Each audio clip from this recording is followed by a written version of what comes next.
YCP అధ్యక్షుడు మాజీ ముఖ్యమంత్రి జగన్ మళ్లీ బెంగళూరు వెళ్లారు. ఎన్నికల్లో వై నాట్ 175 అని హడావిడి చేసి 11 మందితో సరిపెట్టుకున్న వైసీపీ పూర్తిగా డీలా పడిపోయింది. జగన్ అయితే ప్రజలకి చేరువవడానికి ముందుగా ప్రకటించిన ప్రజా దర్బార్ వంటి కార్యక్రమాల్లో కూడా పాల్గొనకుండా పులివెందుల బెంగళూరులో గడిపేస్తున్నారు.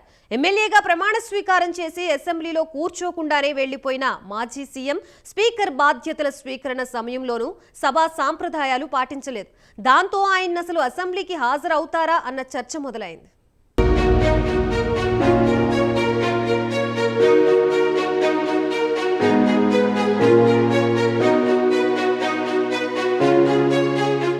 మాజీ ముఖ్యమంత్రి జగన్ మళ్లీ బెంగళూరు ప్యాలెస్ కు షిఫ్ట్ అయ్యారు. ఒక వారం రోజులు ఆయన అక్కడే ఉంటారని పార్టీ వర్గాలంటున్నాయి.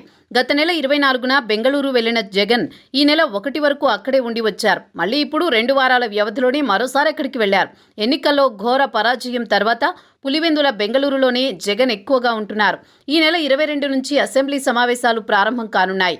ఈ నేపథ్యంలో సమావేశాల నాటికి ఆయన తిరిగి వస్తారా లేదా అనే విషయం చర్చనీయాంశంగా మారింది. తన పార్టీకి ప్రతిపక్ష హోదా కూడా దక్కించుకోలేకపోయిన మాజీ సీఎం సాధారణ ఎమ్మెల్యేగానే ప్రమాణ స్వీకారం చేశారు. చేయగానే అసెంబ్లీలో కూర్చోకుండా బయటకు వెళ్లిపోయారు. ఇక ఆ తర్వాత రోజు స్పీకర్గా అయ్యన్న పాత్రుడు బాధ్యతలు స్వీకరిస్తున్నప్పుడు సభా సంప్రదాయాన్ని పాటించకుండా జగన్ అసెంబ్లీకి దూరంగా ఉండిపోయారు. కొత్త స్పీకర్ బాధ్యతలు చేపట్టినప్పుడు సభలో ప్రాతినిధ్యం ఉన్న అన్ని పార్టీల నేతలు కలిసి ఆయన్ని సీట్లో కూర్చోపెట్టి గౌరవిస్తారు. అది ఎప్పటి నుంచో సంప్రదాయంగా వస్తోంది. 2019 ఎన్నికల్లో టీడీపీ 23 సీట్లకు పరిమితమైనప్పుడు కూడా చంద్రబాబు ఆ సంప్రదాయాన్ని పాటించి సభ పట్ల గౌరవం చాటుకున్నారు. అప్పట్లో తమ్మినేని సీతారాం స్పీకర్గా బాధ్యతలు చేపట్టినప్పుడు టీడీపీ ప్రతినిధిగా అచ్చెన్నాయుడు స్పీకర్ పోడియంలోకి వెళ్లి ఆయన్ని కూర్చోబెట్టారు. అయితే ఈసారి జగన్ తాను హాజరు కాలేదు సరికదా, తన పార్టీకున్న 10 మంది ఎమ్మెల్యేలని కూడా అసెంబ్లీకి పంపలేదు.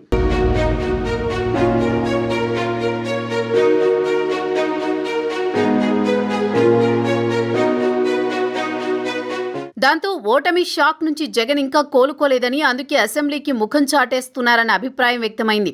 ఇప్పుడు మళ్లీ అసెంబ్లీ సమావేశాల స్కెడ్యూల్ విడుదలవ్వగానే ఆయన బెంగళూరు వెళ్లిపోయారు. దాంతో అసెంబ్లీ సమావేశాలకు జగన్ హాజరుపై వైసీపీ నుంచి కానీ ఆ పార్టీ శాసనసభ పక్షం నుంచి కానీ ఇప్పటికీ స్పష్టత రాలేదు.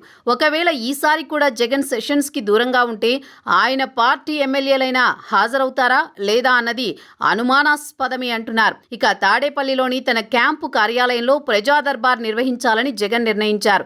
దీనిపై ఇప్పటికే పార్టీ శ్రేణులకు సమాచారం పంపారు. ఇందులో పార్టీ ద్వితీయ శ్రేణి నేతలు, కార్యకర్తలు, సామాన్య ప్రజల్ని జగన్ కలిసేలా కార్యక్రమాన్ని రూపొందించారు.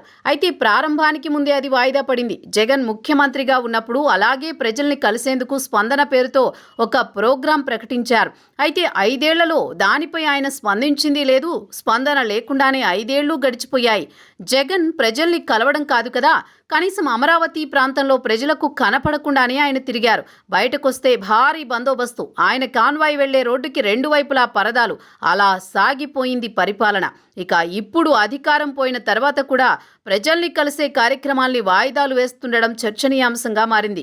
ఓటమి తర్వాత తాడేపల్లి ప్యాలెస్లో పార్టీ నేతలతో జగన్ వరుస సమావేశాలు నిర్వహించారు. ఓటమి షాక్ నుంచి కోలుకున్నట్లు పార్టీ నేతలకు ధైర్యం చెప్పారు.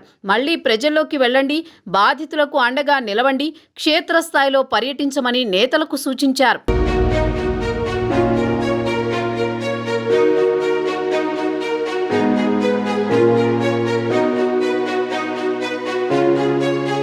గత నెల 22న పులివెందుల వెళ్లారు. అక్కడ తన నివాసం వద్ద పార్టీ శ్రేణులను కలిసే ప్రయత్నం చేశారు. అయితే అక్కడ పులివెందులలో చేసిన వర్కులకు సంబంధించి పార్టీ నేతలు బిల్లుల కోసం మొత్తుకోవడంతో అసహనానికి గురై 3వ రోజే సతీ సమేతంగా బెంగళూరు వెళ్లిపోయారు. ఇప్పుడు వారం రోజుల్లో అసెంబ్లీ సమావేశాలు పెట్టుకుని మళ్లీ బెంగళూరు ఫ్లైట్ ఎక్కారు.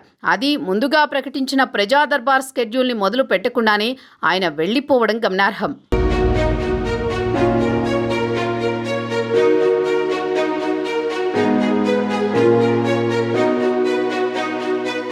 జగన్ బెంగళూరుకి ఎందుకు వెళ్లారు, అక్కడ ఏం చేస్తున్నారు అనే దానిపై సొంత పార్టీలోనే చర్చలు జరుగుతున్నాయి. 15 రోజుల వ్యవధిలోనే మళ్లీ బెంగళూరు పయనంపై పార్టీలో రకరకాల వాదనలు వినిపిస్తున్నాయి.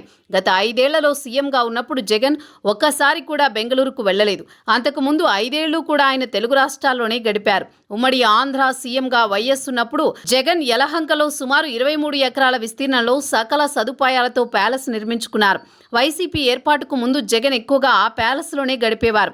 పార్టీ ప్రారంభించాక ఏపీలోనే ఉన్నారు. ఇప్పుడు ఘోర పరాజయం తర్వాత మళ్లీ 10 ఏళ్లకు అక్కడకు వెళుతున్నారు. ఆయన పర్యటన వివరాలను వైసీపీ నేతలు సీక్రెట్గానే ఉంచుతున్నారు. బెంగళూరులో ఎవరిని కలుస్తున్నారు, ఏం చేస్తున్నారన్నది బయటకు పొక్కనీయడం లేదు. ప్రజా దర్బారును వాయిదా వేసి మరీ వెళ్లిపోవడంతో జగన్ అసెంబ్లీ సమావేశాలకు హాజరవడం అనుమానమే అన్న అభిప్రాయం వ్యక్తమవుతోంది.